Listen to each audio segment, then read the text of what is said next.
অসম্ভব মজার একটি তরকারি, ডিম দিয়ে লাউ। ভীষণ মজা লাগে খেতে গরম গরম ভাতের সাথে। চলুন তাহলে রেসিপিটা দেখে নিই।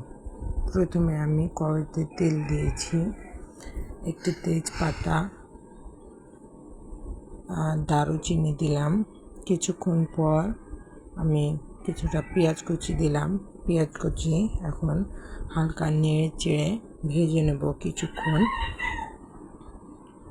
কিছুক্ষণ ভেজে নেওয়ার পর যখন হালকা নরম হয়ে আসবে পেঁয়াজটা, তখন আমি একটি ডিম ভেঙে দেব। ডিমটা ভালোভাবে নাড়াচাড়া দিয়ে একদম কুচি করে নেব। স্বাদ মতো এখানে লবণ দিয়ে দেব। লবণ দিয়ে দেওয়ার পর যখন ডিমের কাঁচা গন্ধটা না থাকবে, তখন আমি মশলাগুলো দিয়ে দেব। এখানে রসুন এবং আদা বাটা আছে, আমি 2 চামচ পরিমাণ দিয়ে দিলাম।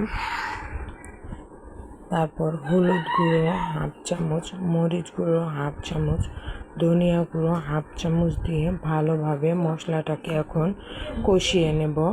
কষিয়ে নেওয়ার পর পানি অ্যাড করব।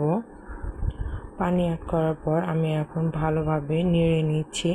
কিছুক্ষণ নেড়ে নেওয়ার পর যখন বলক চলে আসবে, ভালোভাবে নেড়ে চেড়ে কষিয়ে নেব। মশলা যত কষানো হবে, রান্নার টেস্টটা তত ভালো আসবে। তারপর মশলাটা কষিয়ে নেওয়ার পর আমি লাউগুলো দিয়ে দিলাম। সম্পূর্ণ লাউ দিয়ে দেওয়ার পর মশলার সাথে ভালোভাবে এখন মিশিয়ে নিচ্ছে। কিছুক্ষণ মিশিয়ে নেওয়ার পর আমি ঢাকনা দিয়ে এখন ঢেকে দিব। ঢাকনা দিয়ে এখন ঢেকে দিচ্ছি কিছুক্ষণের জন্য। ঢাকনা তুলে নিলাম কয়েক মিনিট পর। দেখুন কতটা পানি বের হয়েছে। এই পানি দিয়েই লাউটা সিদ্ধ হয়ে যাবে। আবারও ঢাকনা দিয়ে দিলাম। কিছুক্ষণ পর যখন ঝোলটা গাঢ় হয়ে আসলো, তখন আমি আবারও নাড়াচাড়া করে পরিমাণ মতো ঝোল রেখে এখন লবণটা চেক করে নামিয়ে নেব।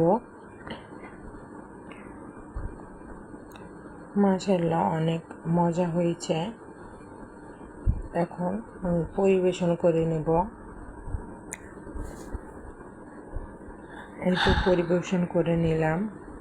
এভাবে একবার হলো বাসায় আপনারা ট্রাই করে দেখবেন। কেমন হয়েছে অবশ্যই কমেন্টে জানাবেন। আজকের ভিডিওটা এই পর্যন্তই। আল্লাহ হাফেজ।